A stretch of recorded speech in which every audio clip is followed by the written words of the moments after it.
Hello, it's Neil Ball, your online marketing coach from www.workwithneilball.com. I'm going to talk about web hosting and the risks and potential difficulties in hosting and managing your own websites. At the end of this video, I'm going to talk about a way of simplifying this and removing the hassle and the risk. So you have a website or a blog which you manage yourself, or you're new to internet marketing and you're thinking of setting up your own website or self-hosted blog. Obviously, you must have somewhere to host your website or blog, but do you really know what's involved in managing the hosting of your own blog or website? Obviously, you have to host your website or blog somewhere, but it might not be as straightforward and as easy as you might think. I'm going to let you know about my experience of managing and hosting websites and blogs for over 10 years. I'm not an expert at hosting. To be an expert at hosting has its own set of skills, and you probably need to work in a data center to acquire those.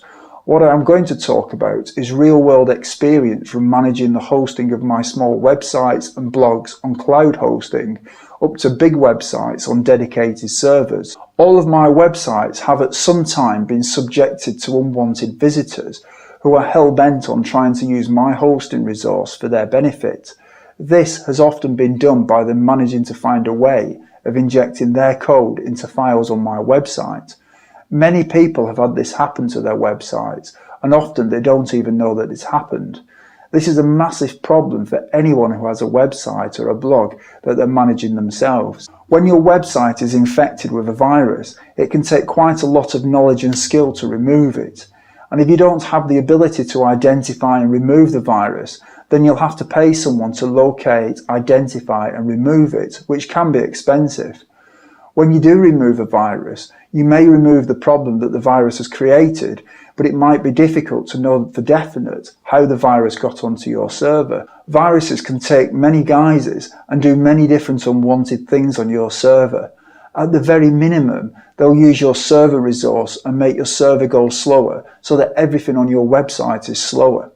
In the worst cases, a virus can completely wipe out and destroy the operating system on your server, and they can also cause loss of valuable data. One of the things that has happened to me is about 6 years ago, I had 2 e-commerce sites that were hacked into, and customer information was copied from the website. Whilst this is an appalling thing to happen, it's actually impossible to completely prevent it. I'm sure that you've heard about hackers hacking into government computers, military computers, NASA computers, Facebook, Twitter, Sony PlayStation websites, and many more. These companies have virtually limitless resources, and they still can't stop this from happening. So an ordinary small business can't afford to make it impossible. However, you should take precautions. You should also take care with credit card info and don't store it on your website servers. There are regulations that you need to comply with if you're handling credit cards.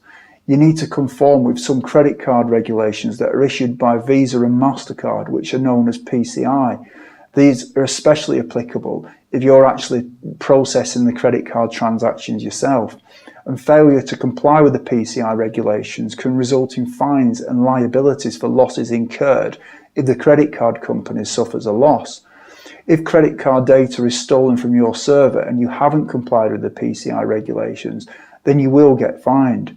I have also had my WordPress sites hacked into, and the results have been that my websites have stopped working. I don't think in this case that was the intended effect that the hackers were trying to achieve. I think their intention was for my websites in some way to become a resource for the people who planted the code. But because my websites had some other software running on them, luckily this stopped the websites from working, which made me investigate and discover the problem. I then had to manually edit the infected files and remove the unwanted code. This was time consuming and took about 2 to 3 hours to complete. The really annoying thing about this was that I didn't know how they'd managed to put the code on my website in the first place. Unfortunately, a month later, the infection returned and I had to spend my time removing it yet again. This happened a number of times and it really became frustrating. Each time it happened, I tried to identify how they were accessing my site, and I did different things to try and stop them in the future. Eventually, I was able to stop them, but only after spending countless hours wasting my time removing infections month after month, and also trying to find holes in my security. Another problem that I had in my WordPress hosting was much worse than this, and has only just happened to me. A guru I knew rented me some space on his Rackspace cloud server, the same server that I had previously had problems with on my WordPress sites with the viruses I talked about above. Now, I don't know if the problems are connected, but they could be. One day recently, I found that my websites were offline, so I contacted the person who rented the space to me on the server. After a couple of days, I got a message saying that the server had been wiped out by hackers and he was working on sorting it out. A couple of days after that, I got an email saying that he'd managed to recover the data and he decided that it was no longer going to be providing hosting, so he transferred all the data to another hosting provider and things should be up and running the next day. At this point, I was frustrated because my websites had been offline for 5 days, but happy that the data had been recovered and everything was going to be back to normal shortly. It turned out that there hadn't been any data backups done, but luckily he managed to get the data. The next day I tried to access my websites, but they were not available. I figured that maybe they hadn't got round to mine yet, so I tried the next day. The next day they were still not live, and cutting a long story short, I eventually ended up with the databases and the WordPress folder content, but the websites didn't work. In fact, what I had to do was reset up each website and database individually, which has taken and is still taking me hours to do. I've come to the conclusion that from now on, I will always host with a company that has support and will not ditch me as a customer when a problem occurs. I'm also certain that some of this could have been prevented if proper security measures had been in place on the server, such as firewalls, virus scans and backups. It is very important that you make arrangements to back up all of your data. Don't rely on something that is assumed or free or only does a partial job. You need to know for definite that you have full backups of all of your websites and the databases just in case the worst happens.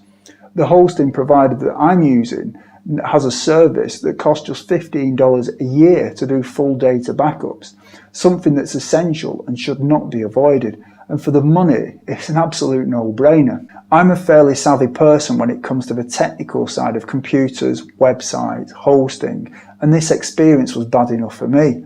For someone without that level of experience and technical know-how, this situation and others that I've had would be a lot worse and more difficult for them to resolve.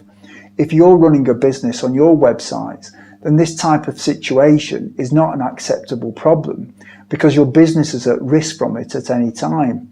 You need to make sure that you have measures in place to protect your website, and you should only host with reputable web hosting providers and always do backups daily.